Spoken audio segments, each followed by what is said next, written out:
Today marks 112 years since the sinking of the Titanic. Tonight, our Tar Heel traveler gives us a poignant link to the tragedy. We find Scott Mason in Person County with a story of a Roxboro man who went down with the ship.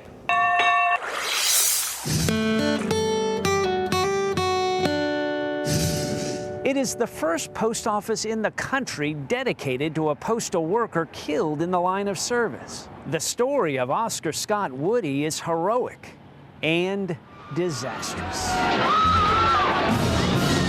He was a mail clerk. On board the Titanic. These clerks were highly trained to protect the mail at all costs.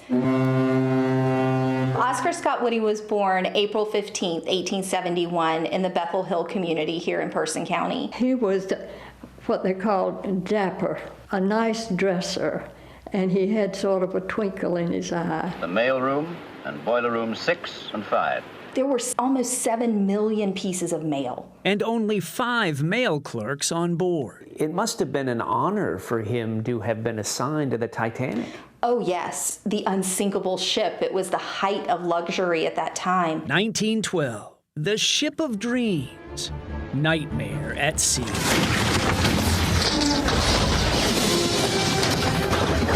The water's coming in and they're desperately pulling these sacks of mail from these lower decks to get them up and hopefully save them. Up one floor and then up another floor and then another floor. Unfortunately, all 5 mail clerks would perish. What happened to all the mail? The mail is still there. Probably destroyed, though perhaps preserved within the sealed mail bags.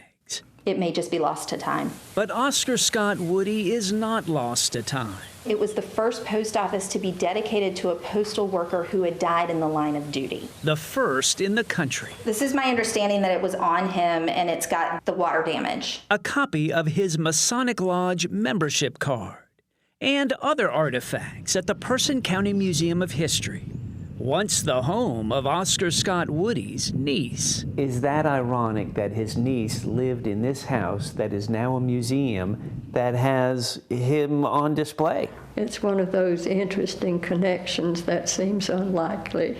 What does the story of Oscar Scott Woody say? The dedication that he had to his profession, it had to be terrifying. It's like the world's largest coffin. He went down with the Titanic on his birthday. Oscar Scott Woody, April 15th, 1912. He was 41 years old.